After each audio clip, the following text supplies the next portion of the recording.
এবার গোপন তথ্যে বেরিয়ে এলো কোয়ার্টার ফাইনালে কারা হচ্ছে আর্জেন্টিনার প্রতিপক্ষ। কঠিন অঙ্কে প্রকাশিত হলো আর্জেন্টিনার কঠিন সেই বিপক্ষ দল।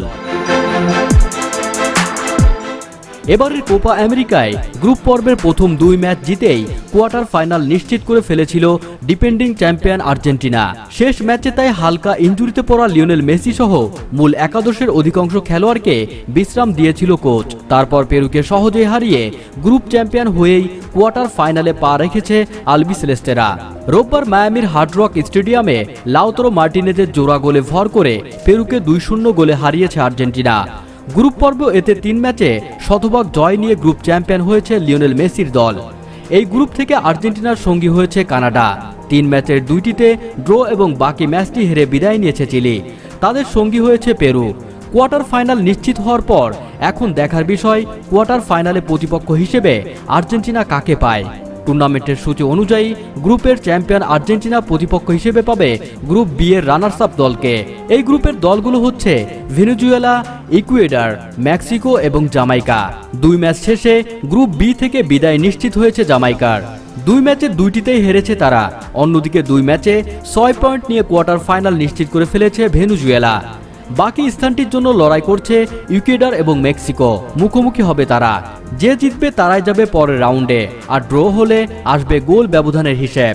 আর সেখানে এগিয়ে আছে ইকুয়েডর মেক্সিকো ম্যাচ ড্র হলে আর্জেন্টিনার প্রতিপক্ষ হবে ইকুয়েডর। কিন্তু যদি দুই দলের কোনো দল জিতে যায় তবে হিসেবে চলে আসবে ভেনেজুয়েলা জামাইকা ম্যাচও। শেষ ম্যাচে ভেনেজুয়েলা ড্র করলেই গ্রুপ চ্যাম্পিয়ন হবে। কিন্তু যদি জামাইকা কোনো ক্রমে তাদের হারিয়ে দেয় তাহলে সামনে চলে আসবে গোল ব্যবধান।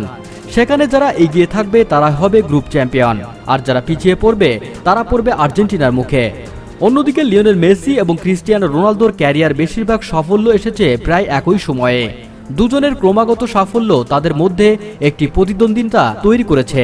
তাদের মধ্যে কে সেরা এই বিষয়ে প্রায় তর্কে জড়ান তাদের ভক্ত সমর্থকেরা। সাফল্যের ক্ষেত্রে যেমন দুজনের অনেক মিল, এবার ব্যর্থতার ক্ষেত্রেও একটি মিল পাওয়া গেছে দুজনের মধ্যে। ইউরোপিয়ান শ্রেষ্ঠত্বের টুর্নামেন্টের ইউরো এবং ল্যাতিন ফুটবলের সর্বোচ্চ টুর্নামেন্ট কোপা আমেরিকা চলছে একই সময়ে। ইউরোতে নিজের দলকে শিরোপা জেতানোর জন্য লড়ছেন 39 বছর বয়সী ক্রিস্টিয়ানো রোনালদো। অন্যদিকে মেসি খেলছেন আর্জেন্টিনার হয়ে কোপা আমেরিকায়। দুজনেই নেতৃত্ব দিচ্ছেন তাদের দলকে। ইউরোতে গ্রুপ পর্বে 3 ম্যাচে 2টিতে জিতে শেষ 16 নিশ্চিত করেছে পর্তুগাল। কোপা আমেরিকায় আর্জেন্টিনাও নিশ্চিত করেছে কোয়ার্টার ফাইনাল। তবে 2 টুর্নামেন্টে মেসি এবং রোনালদোর দল ভালো করলেও ব্যক্তিগত কোনো নৈপুণ্য দেখাতে পারেনি এই 2 তারকা। কোপা আমেরিকার গ্রুপ পর্বের প্রথম ম্যাচে মাঠে নেমে কোনো গোলের দেখা পায়নি মেসি। একই হাল রোনালদোরও। ইউরোতে গ্রুপ পর্বের 3টি ম্যাচেই মাঠে নেমেছিলেন তিনি, তবে তিনিও পাননি জালের দেখা। বন্ধুরা, ভিডিওতে আপনার কোনো মন্তব্য থাকলে নিচে কমেন্ট বক্সে লিখে পাঠান। ভিডিওটি দেখার জন্য ধন্যবাদ।